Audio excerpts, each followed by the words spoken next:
Sahabat Ragam, di belakang saya merupakan Pulau Dua yang menjadi kebanggaan dari Kabupaten Banggai. Nah, untuk menikmati, salah satu caranya adalah dengan seperti ini, bertenda dan juga tentunya kuliner.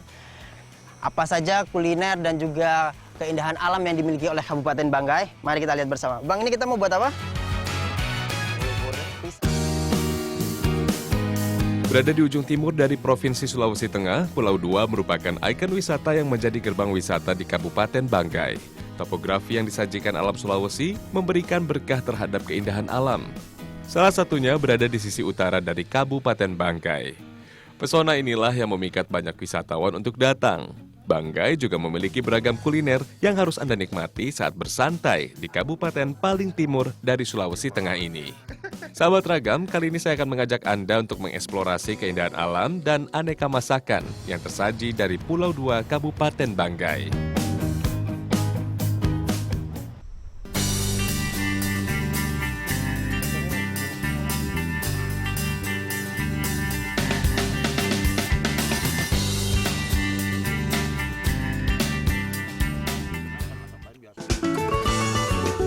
Kuliner yang akan saya buat kali ini adalah penganan yang menjadi kesukaan dan ciri khas dari Kabupaten Banggai.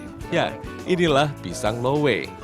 Namun, saya punya cara berbeda untuk membuat pisang lowe ini. Ya, sambil mendirikan tenda dan menikmati keindahan alam dari Pulau Dua tentunya. Untuk membuat pisang lowe tidak perlu memerlukan bahan yang rumit. Dengan bahan utama pisang lowe dan bumbu sederhana seperti cabai, bawang merah, dan tomat untuk membuat sambal ikan roanya. Pisang lowe sendiri adalah jenis pisang yang hanya bisa ditemukan di Kabupaten Banggai. Secara bentuk dan ukuran memang tidak jauh berbeda dengan jenis pisang yang lain. Namun pisang lowe tidak bisa dimakan meski telah matang. Masyarakat Banggai mengkonsumsi pisang lowe saat masih mentah atau masih berwarna hijau. Untuk menikmati pisang lowe cukup dengan digoreng saja, tanpa menggunakan tepung seperti yang biasa kita jumpai.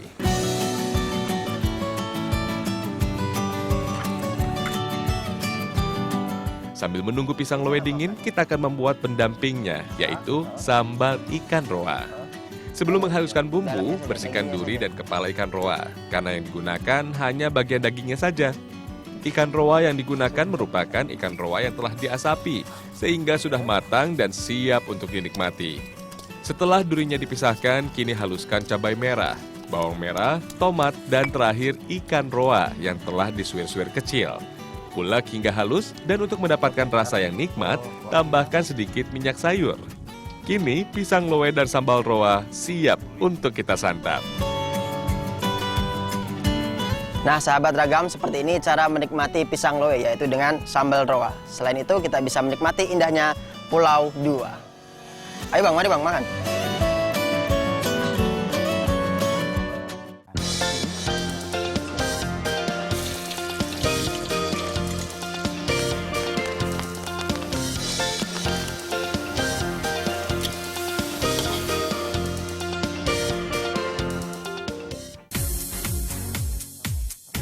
Selain pisang lowe, masih ada kuliner yang menjadi hidangan sehari-hari dari masyarakat Banggai. Inilah sayur gedi.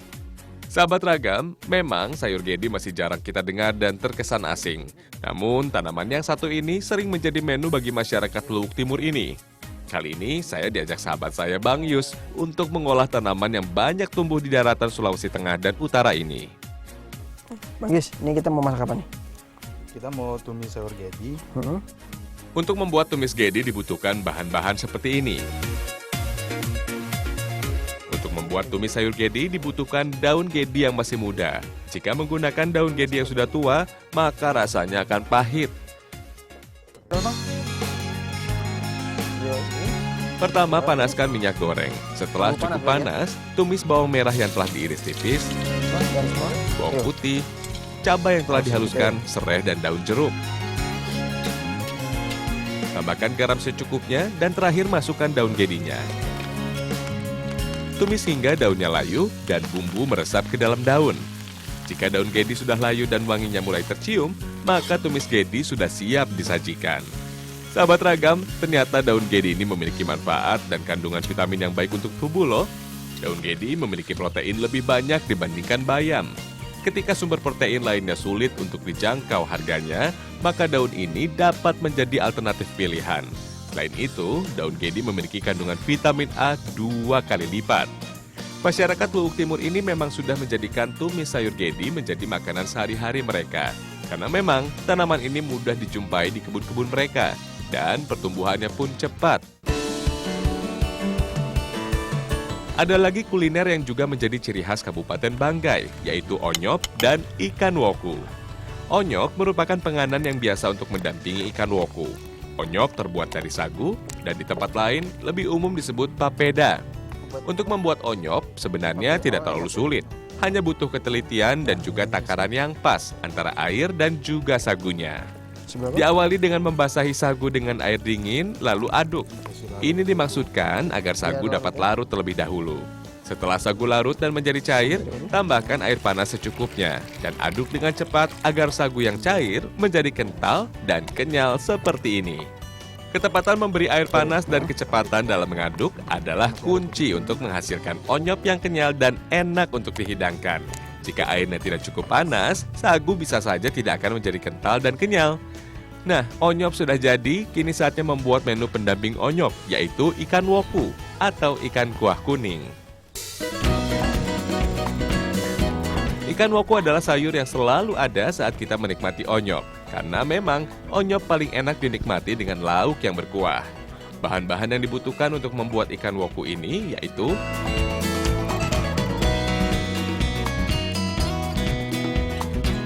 haluskan bumbu mulai dari kunyit, ditumbuk hingga halus, kemudian bawang putih dan serai.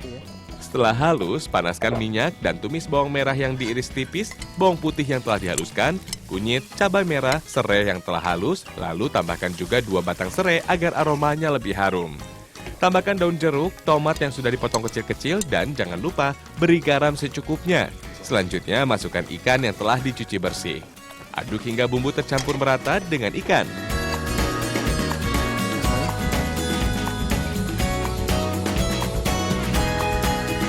Tutup wajan dan biarkan hingga air mendidih.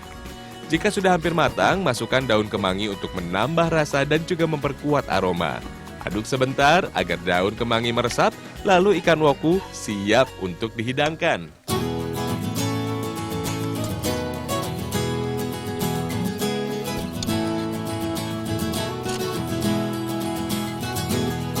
Inilah ikan woku atau biasa juga disebut ikan kuah kuning. Dari tampilannya saja sudah menggugah selera. Ikan yang dipilih untuk masak kuah kuning ini adalah ikan yang masih segar. Pilihannya bisa ikan apa saja, namun yang paling enak adalah jenis ikan yang banyak dagingnya. Onyok dan ikan woku biasa disajikan dalam santap besar, sehingga suasana kekeluargaan lebih terasa. Nah, seperti ini cara untuk mengambil onyok yang benar, dengan menggunakan sumpit dan diputar-putar sambil ditarik ke atas. Setelah itu tambahkan kuah dari ikan woku dan nikmati kelezatannya. Rasa gurih, manis, pedas, semua bercampur. Tidak lupa, tumis gedi yang tadi dibuat rasanya gurih dan nikmat. Menikmati tumis gedi, onyok, dan kuah kuning di siang hari bersama teman dan juga keluarga sungguh sangat mantap. Ini adalah tradisi menjamu tamu yang biasa dilakukan masyarakat Luwuk Timur.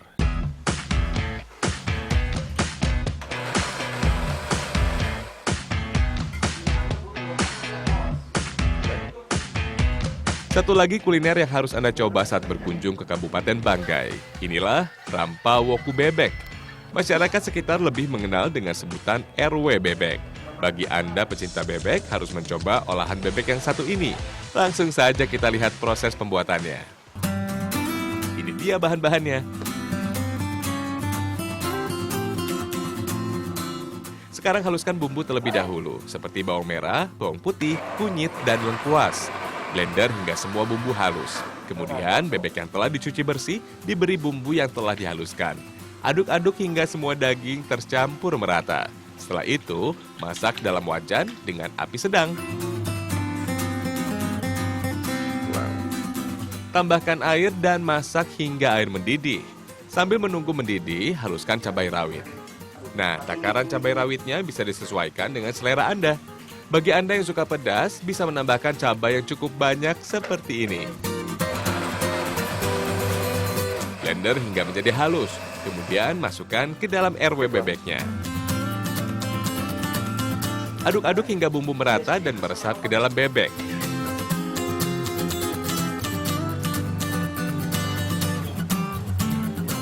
Jika sudah mau matang, masukkan daun kemangi. Untuk memasak rampah woku bebek ini memang memerlukan waktu yang tidak sebentar, karena perlu waktu cukup lama untuk membuat bebek menjadi empuk dan bumbu meresap ke dalamnya.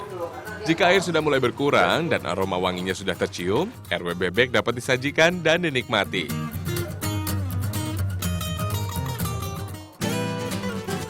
RW bebek ini memang menjadi makanan penghangat tubuh. Jadi untuk menikmatinya sangat cocok saat cuaca dingin atau malam hari. Soal rasa sudah pasti pedas. Tapi kenikmatan bumbu rempah akan selalu membuat Anda nagih untuk terus merasakannya. RW bebek ini memang sudah menjadi makanan sehari-hari masyarakat Luwu. Tak hanya biasa diolah di rumah, tapi juga dijadikan menu di rumah makan yang ada di sekitar kota Luwu. Ayo sahabat Ragam, siapa yang berani mencobanya?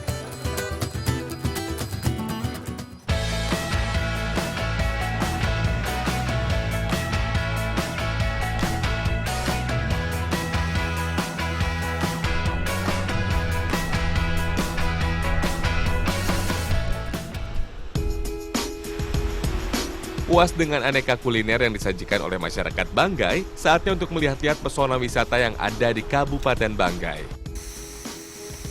Nah, sahabat Ragam, sekarang saya berada di konservasi burung maleo. Bagaimana aktivitas burung maleo yang menjadi endemik Pulau Sulawesi? Pulau Dua sebagai wilayah wisata andalan Kabupaten Banggai ternyata memiliki tempat konservasi alami untuk burung maleo.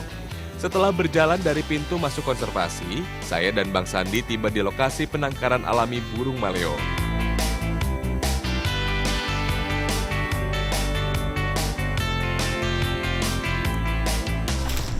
Ini menara tempat kita cek data harian kan. Kita harus naik ke atas.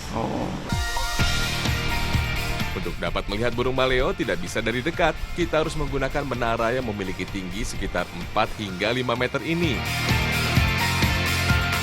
Dari atas menara ini, saya bisa melihat bagaimana aktivitas maleo saat bertelur. Area ini adalah area burung maleo untuk bertelur, sedangkan sarangnya berada jauh di hutan yang berada di pegunungan sekitar.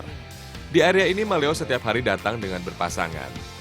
Untuk hari ini, maleo yang datang ada sekitar 24 ekor. Burung yang satu ini memang tidak boleh didekati, karena dia akan merasa terancam dan dapat membuat stres. Maleo pintar membuat lubang untuk bertelur dan mengelabui musuh atau predatornya dengan membuat lubang palsu yang bentuknya sama. Hal ini dimaksudkan agar musuh sulit menemukan telur dari burung maleo ini. Untuk kebutuhan menggali tanah ini, burung maleo dianugerahi kaki dengan selaput yang berfungsi sebagai pengeruk. Burung maleo tidak mengerami telurnya, melainkan mengumburnya di tanah.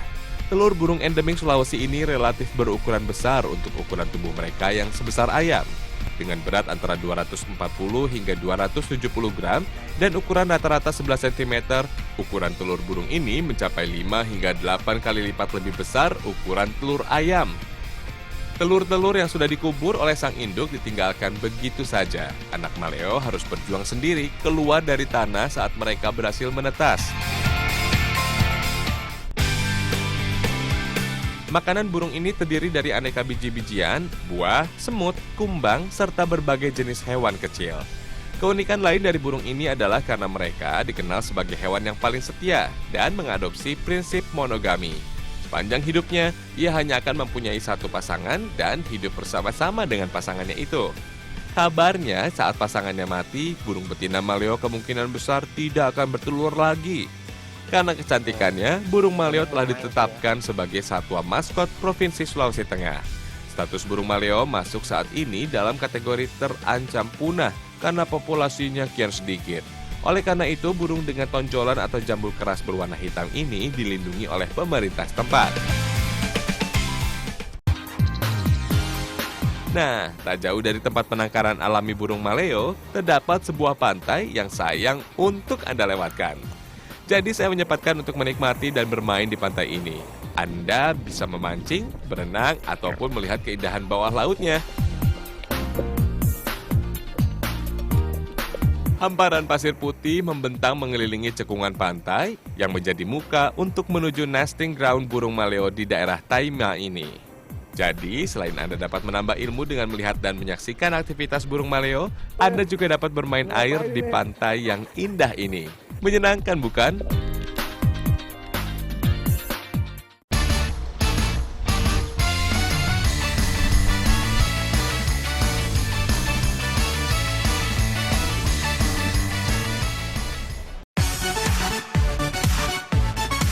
Setelah melihat aktivitas burung endemik Sulawesi yang berada di Taima, kini saya menuju Pulau Dua.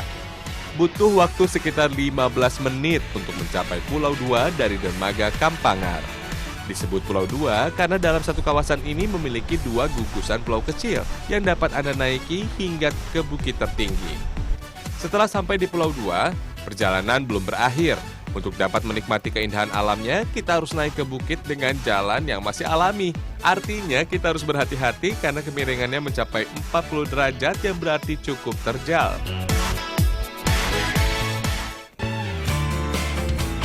Sesampainya di atas bukit, Anda akan melihat perpaduan gunung, birunya air laut, serta cantiknya alam bawah laut dari Pulau Dua.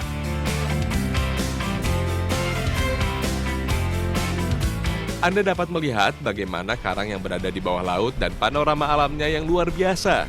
Saat berkunjung ke sini, memang Anda akan merasakan seperti pulau pribadi karena merasa belum banyak wisatawan yang datang ke sini. Hanya pada bulan-bulan tertentu, wisatawan asing datang berkunjung ke tempat ini. Selain terkenal akan keindahan alamnya yang memukau, Balantak juga terkenal akan keindahan pantainya dan juga alam bawah lautnya. Bagi pehobi diving, maka disinilah tempat yang kami rekomendasikan untuk menyalurkan minat Anda. Airnya sangat bersih, jernih, dan berwarna kebiru-biruan.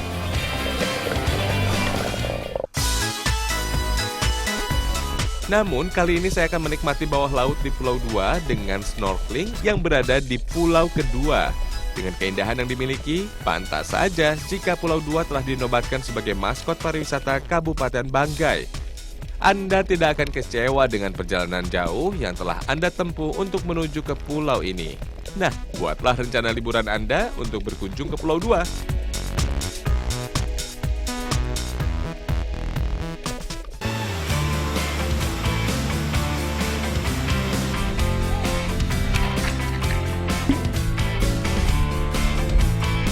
Sahabat, Nusantara kita menyajikan beragam pesona alam yang tiada tara. Satu lagi tempat wisata yang menjadi pilihan masyarakat Banggai untuk menghabiskan akhir pekannya. Terletak di ujung kota Luwu. Ya, inilah air terjun Salodik, menghiasi hutan pegunungan di wilayah Salodik. Air terjun Salodik menawarkan kesejukan dan keasrian alam yang dimilikinya. Jika berkunjung ke sini, Anda harus menikmati segarnya air terjun ini. Daya tarik utama cagar alam Salodik berupa air terjunnya yang bersusun-susun. Selain itu, air terjun ini berada di ketinggian 600 meter di atas permukaan laut. Anda juga dapat mendengarkan kicauan burung di balik rimbunnya dedaunan yang ada. Debit air yang dimiliki air terjun Salodik ini cukup stabil meski Anda mengunjunginya saat musim kemarau.